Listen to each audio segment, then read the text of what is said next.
I'm tired of being afraid of what people think of me and being a people pleaser and just being vanilla so I don't ruffle any feathers, because we represent Christ and his church and we need to act like that when we're interacting with people online.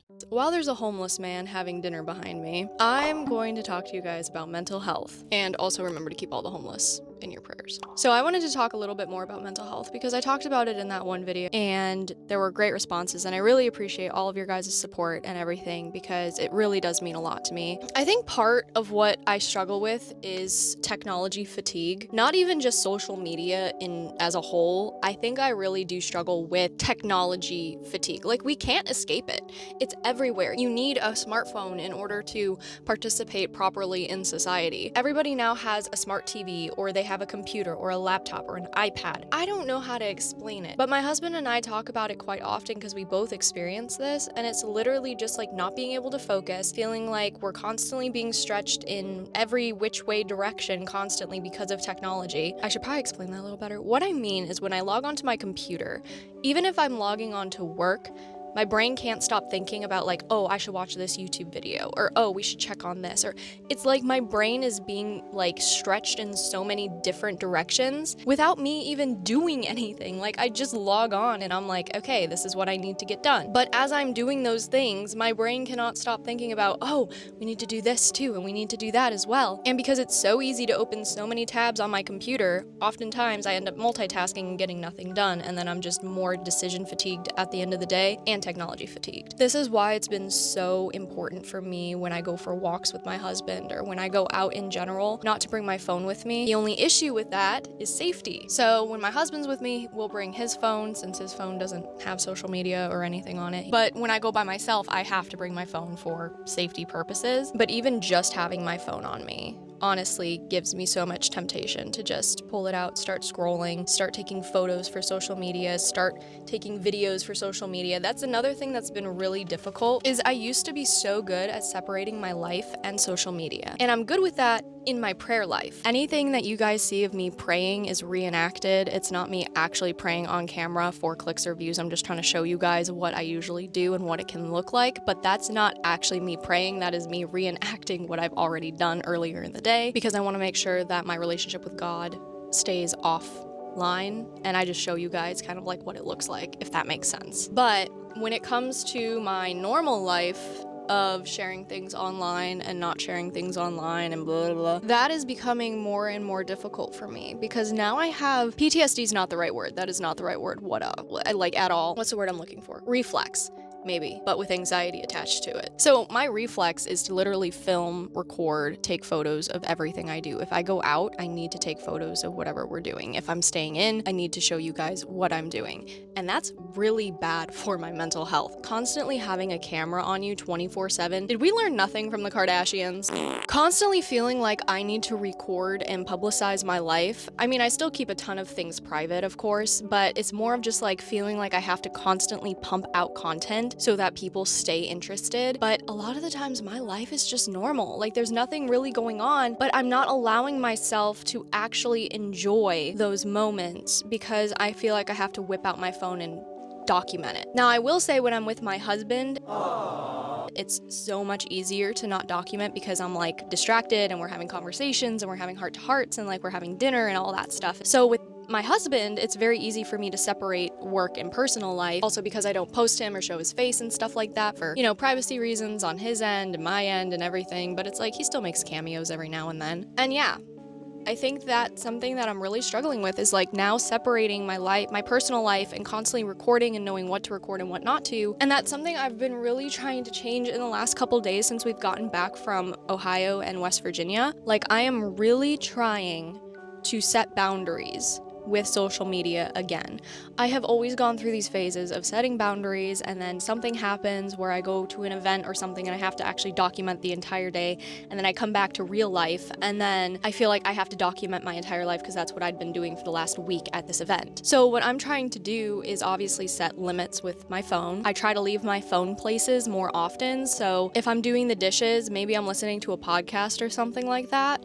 Maybe I call a friend. But if I'm like reading or I'm working or something, my phone is in a completely separate room. And you wanna know the best thing about being married and having a husband is that he knows when I'm overstimulated, emotionally, physically, whatever, and he knows the cause of that, technology, and he is able to get me out of technology and be like, hey, let's go for a hike, hey, let's go for a walk, you wanna sit and just talk, I'll make you some coffee. But when you get married and you love somebody so much and you get to know them so well, it is just such a lifesaver that they are able to help you when you can't even help yourself. And as somebody who struggles with mental health, I am able to work through it quite a bit. I've never been like, oh, I'm the victim and I need to stay the victim to get attention. I've never been that type of person. I have always tried to find ways to heal from my mental health. I've always tried, different techniques with panic attacks and stuff like that to help myself because I refused to be the victim. And I'm not saying that people who have panic attacks or have mental health are like trying to be the victim, blah, blah, blah, blah, blah, but you do have to want to get better. Like you do have to actually put in the work and try. It's okay if some days you can't. Like that's a part of the mental health journey. We should never just succumb to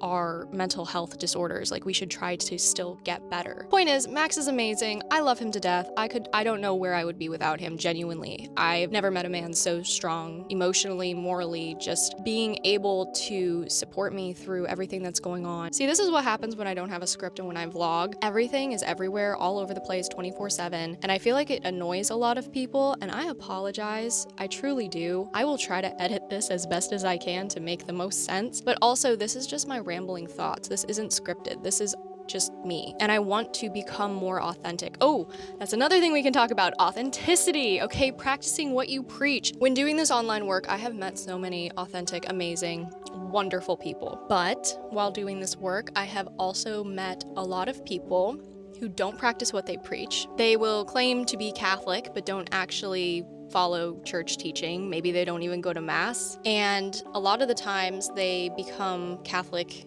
influencers or Catholic content creators or Catholic apologists for all the wrong reasons. And here's the thing, okay? It's a slippery slope. We are all capable of falling down that slippery slope, of falling down that rabbit hole of this is no longer for God, but for my own glorification.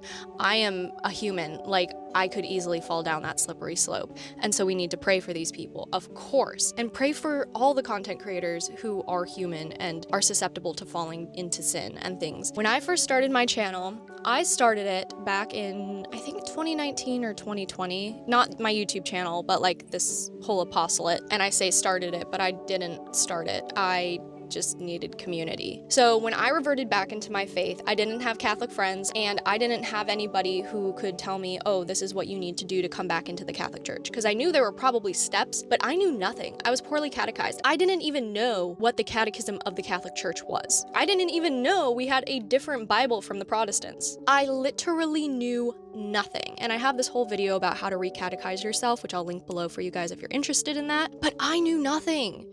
And I had nobody because this was before COVID. This was before everyone was chronically online and started, doing their own apostolates and stuff like that. And the only people I could really find were Catholic Answers, Brian Holdsworth, and they're great. They're good friends of mine now, and I love them to death. But the thing is that they weren't young college-age kids going through Catholicism, talking about their life and what it was like to be Catholic as a young person in the world today. And that's what I really needed. I'm like, how do I live out my Catholic faith in a world that hates me? So I decided to reach out into the void of social media on TikTok, and I posted a video, and that blew up overnight, and that is what caused so many people to follow me, just in an instant. And when I woke up the next day and I saw that, I instantly went to adoration. I was like, Lord, I have no idea, because social media has always been a huge vice for me. I don't know what you want me to do with this. Is this a trick of the devil? But God told me that he is going to turn my vice and turn it into something beautiful for other people. But there was a caveat: if I did it for him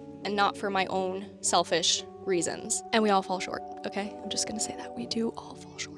But that's why I posted that first video. That is why I sent out a yell into the void of social media, and it yelled back. I found other young Catholic content creators. Well, they weren't called content creators at that time, just young Catholics on social media. And together we formed this tiny little, I think there was 5 of us, tiny little Catholic group. And then that eventually grew into our own apostolates, and some of them are still doing it. Ethan Potter is one of the originals. I don't know if you guys remember him, but he still does great Catholic stuff. And we all just kind kind of started there, and then from there I went on to YouTube and kind of spread out on social media and then became the religious hippie. When I first started this ministry, I had no idea what I was doing. I had no idea what I was getting into. I was not jaded. I wasn't getting picked on for my mass outfits. I wasn't, getting dragged into internet beef that I had not started and that I had no idea where it originated from. I was a very naive, very young, very hyper, very excited person. I had just found Christ again. I had this newfound zeal and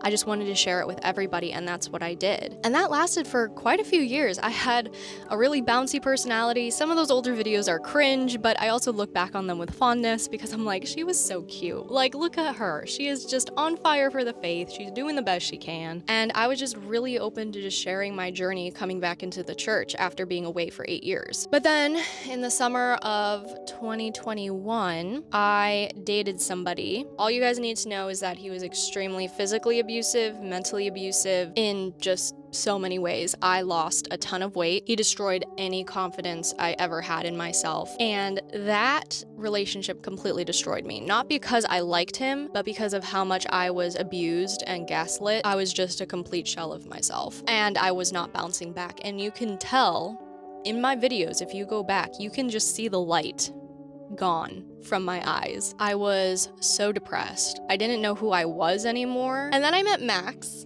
and he just brought out the best of me. I felt so comfortable around him. He wasn't concerned with how many calories I was consuming or, anything like that. He never gaslit me. He never hit me or did anything. Like, he wasn't abusive, obviously. And so over time, while being with him, as we were dating, I kind of started to get my sparkle back a little bit, I felt like. Maybe not online specifically, but offline I definitely felt a little bit more myself. But because of all of this that had basically started in 2021 and now it's 2025, I struggled with authenticity. On my YouTube channel, I feel like I became a lot more vanilla personality-wise just because, I don't know, I was already going through so much that I felt like if I was a little bit too opinionated, that I would be bullied or dragged more so on social media than I was already being dragged or bullied. Especially for things that, I look at them and I'm just like, I don't really know how anyone could have taken it that way, but okay. But unfortunately, that's the price you pay for being on social media. I don't think it's acceptable that we should treat people that way. I don't think that's a good thing, but you kind of sign up for that. You just know that that's kind of a part of social media. Obviously, when I started this channel, I didn't know that, but now I do, and now obviously it's a little bit better. I have tougher skin and stuff like that. I still don't think it's acceptable. But for the longest time, my videos just became very vanilla. I didn't really say anything that was opinionated like I used to, or shared my thoughts explicitly like I used to. I became very like, these are the facts, that's all I got, see you guys next time. And that's not me. You know what? That is not me. I'm a very bubbly person. I'm a very happy person. I'm sanguine. If you met me in person, you'd have no idea that I struggled with depression unless I told you. So many of my friends have met me in person. They see how bubbly I am. They see how talkative I am. The conversation gets more serious. They're just like, dude, how do you not struggle with mental health or depression? I'm like, no, I do. I have depression. It's actually really bad. But unfortunately, that's a lot of people. They struggle internally with all of these different demons and mental health disorders, and you'd never be able to tell unless they actually told you. Which is why it's just so important that you always respond with kindness and charity online. That doesn't mean that certain people don't need to be called out for their bad behavior, but you do need to discern how you respond, because we represent Christ and his church, and we need to act like that when we're interacting with people online. I'm not perfect at this, of course. I'm not going to be sitting on my high horse telling you guys like, oh yeah, like this is exactly how you have to do it. Like, we all say things we don't intend to, or we say things in the moment and we're like, oh, I shouldn't have said that. But we do need to be aware of it and not use ignorance as an excuse when we are constantly raging online, bullying people, or tearing others down. And now that we've moved, I have finally started processing a whole bunch of stuff that I had not processed previous to this because I haven't been in a safe space, or there's just been too much going on and we've been moving. I mean, we moved like 3 times in I think 1 year, basically. It was chaotic. And so now that we are in a place that is stable, it's ours, we're decorating it, yeah, we struggle a little bit here or there, but it's like, That's to be expected when you're first starting out, and honestly, this struggle is really, really nice because you're building this life together, and it's just really beautiful. But now that I am starting to process things, and I will start going to therapy and stuff like that, I do want to bring back, my authentic self, where I'm not afraid to say something, where I'm not afraid to state my opinions on certain things, and I'm confident in who I am and who God says I am. Of course, always in a charitable way, but I'm tired of being afraid of what people think of me and being a people pleaser and just being vanilla so I don't ruffle any feathers. And honestly, even being vanilla, I ruffled feathers. So you know what? At this point, it's like the internet's always going to hate you no matter what. But my opinions are those of the Catholic Church.